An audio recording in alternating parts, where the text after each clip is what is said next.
So you've beaten Granblue Fantasy Relink, you followed the helpful tips that we provided in our Granblue Fantasy Relink Beginner's Guide, and now you're wondering what to do next. If you're enjoying the game so far, I have good news for you. The endgame is really where Granblue Fantasy Relink starts to open up. This video will cover our suggested progression in the later stages of the game, what are the things that you should be doing first, or even how to take advantage of some of the key features that will help you raise your characters in the quickest way possible. There is a lot to do at the endgame of Granblue Fantasy Relink, so doing it efficiently is very important, especially if you have limited gameplay hours. After spending around 10 to 11 hours on average, you've likely completed the final chapter if you focused on the main story campaign as we've suggested. After the final chapter, players will be thrown in at Chapter 0, which is technically the start of Endgame. You'll notice that a lot of features will start to be unlocked. After reaching Chapter 0, you'll easily notice that your Skyfarer grade upgraded from Novice Skyfarer to Veteran Skyfarer, which allows you to access higher difficulty quests. Before we continue too much further though, the best course of action is to break down how Skyfarer grade progression works, so you'll have a better understanding of how the gameplay loop goes. Monster Hunter fans will find the progression awfully familiar since Skyfarer grade works almost identically to Monster Hunter rank. There are 3 Skyfarer grades from what we were able to reach in the game so far, and the first starting grade is Novice Skyfarer. This is more of your default grade, and you'll have this the entire main story campaign. This grade will let you access easy and normal difficulty quests when accessing the quest counter. As mentioned previously, upon completing Chapter 10 or the final chapter in the game, Chapter 0 will commence and players will attain Veteran Skyfarer grade, which allows them to access hard, very hard, and extreme difficulty quests. The next grade is Zega Grande Legend, which lets players access Maniac and Proud difficulty quests. These quests tend to pose a serious challenge since players will be facing the hardest content in the game. Now that we've gotten that out of the way, we'll now move on to the endgame progression breakdown. In this section, we'll give you an idea of what activities you should be doing that provide the best rewards possible per Skyfarer grade, so you can save time. Our goal is to give you an idea of when or where you should be engaging in certain activities to have the fastest progression possible. Chapter 0 is technically part of the story even though it's endgame, and the game will provide you with clear objectives to progress that you won't miss. Compared to the main story campaign though, your objectives during the endgame will be completing a series of quests that can only be accessed at the quest counter. Starting with a hard difficulty quest, these are your highest tier quests as of now. Take note that the standard formula of progression will be the game will require you to complete a series of quests on a specific difficulty, which is the case on hard difficulty. After completing the required set of quests, the game will then allow the player to access a ranking quest that will promote them to the next difficulty. If you're following our recently posted Granblue Fantasy Relink Beginner Guide, we specifically mentioned and suggested that never grind until reaching a certain part of endgame content, and it still applies here. I've beaten every hard difficulty quest without the need for grinding, and your first 4 characters will suffice. Just keep on raising them up and upgrading their gear aside from sigils as you climb the ladder. The hard difficulty tier was not so bad, and progressing in this difficulty was really a straightforward experience. You don't need to upgrade sigils at this point, just equip the ones you're getting while progressing. After completing all the required hard difficulty quests, the ranking quest for very hard difficulty will appear. Complete this quest and you'll have access to very hard difficulty quests. In my experience, this tier is pretty straightforward as well, just like hard difficulty quests. So just stick to your team and upgrade them along the way, completing the required quest, and eventually you'll be reaching extreme difficulty quests, which is where things get interesting. The extreme difficulty is where I had the most fun. On this difficulty, players will be able to grind effectively since extreme difficulty quests and higher ones provide lots of currencies and materials. This is the main reason why we suggested skipping the grind during the early stages of the game. You'll be getting so much currencies and materials at this point that you'll simply not believe it. And since this is where you'll start your grinding, it's a good idea to learn where you should farm, so let's go over quest types quickly. The first quest types are boss and defend types of quests. These type of quests provide weapons and sigil upgrades of raw materials, especially for forging new weapons. Upon accessing the quest counter, you can arrange all of them by island, by difficulty, or by type.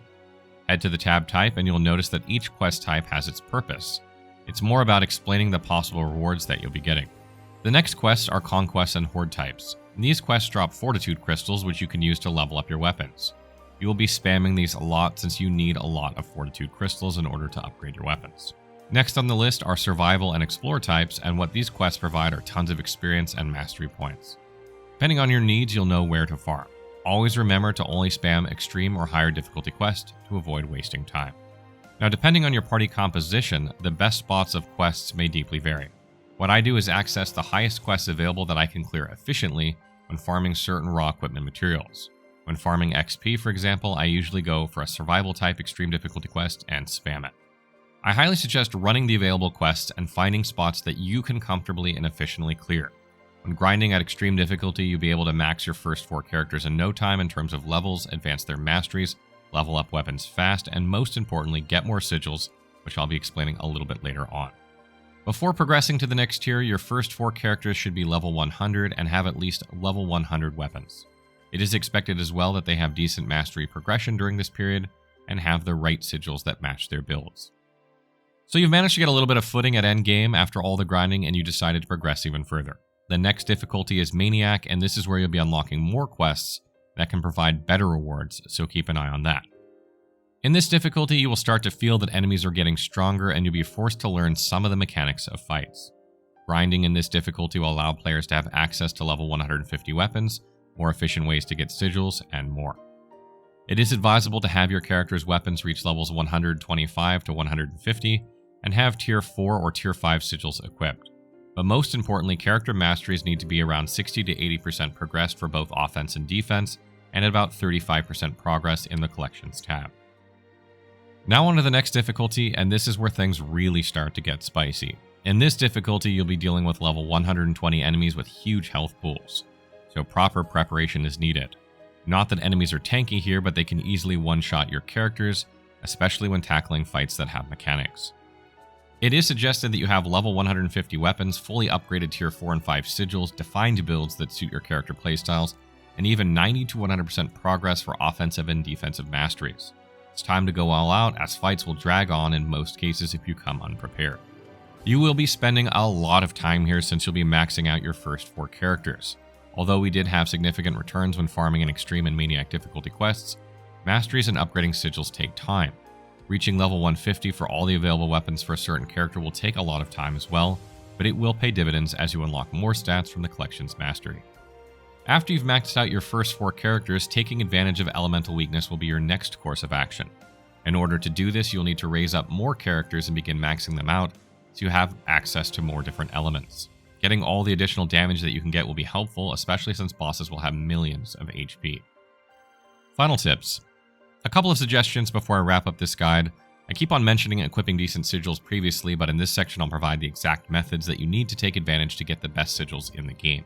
While grinding in extreme difficulty quests, you'll be getting a lot of excess materials. Don't sell them for rupees. This is one of the biggest traps in Granblue Fantasy Relink. Instead, head to Fulka or Seed Hollow and visit Ciro's Knickknack shop. Access Knickknack vouchers and head to trade treasures. With this feature, you'll be able to trade any of your unwanted raw materials in exchange for Knickknack vouchers. Unwanted sigils and right stones can be traded for vouchers as well. These vouchers can easily pile up in no time. I usually reach 999 within a short period of time, which is the cap. After getting a significant amount of vouchers, access Transmute sigils in Ciro's shop and access the highest level of transmutation that you can. With this method, you'll be getting a lot of high-level sigils and right stones so you can build your main characters with the proper traits that will match their playstyles. There is a lot of RNG involved in transmutation, however, this is one of the fastest ways to get sigils and right stones easily, and you'll be stockpiling them in no time. You can also exchange your Dahlia badges for specific tier 5 sigils from Ciro as well, but it will require you 10 quick quest runs at the quest counter. So that wraps up our endgame guide. This guide was intended to give you some idea of what to do once you finish the main campaign and sort of what's the best point to start grinding up your characters and gain materials and stuff like that. It's not a comprehensive guide in terms of like the exact specific bosses you should be fighting or what their mechanics are. If you guys want to see content like that on the channel, let me know. But this was just meant to, get you off the ground running once you finish the main campaign so that you can do it efficiently, as there is a lot of grinding at the end game of this game, and wasting time can really set you back, especially if you plan to play multiplayer with a bunch of other players. They could be way ahead of you if you don't play efficiently. How are you guys enjoying Granblue Fantasy Relink? I know I'm enjoying it a lot. What do you like about it? What don't you like? Let me know in the comments below.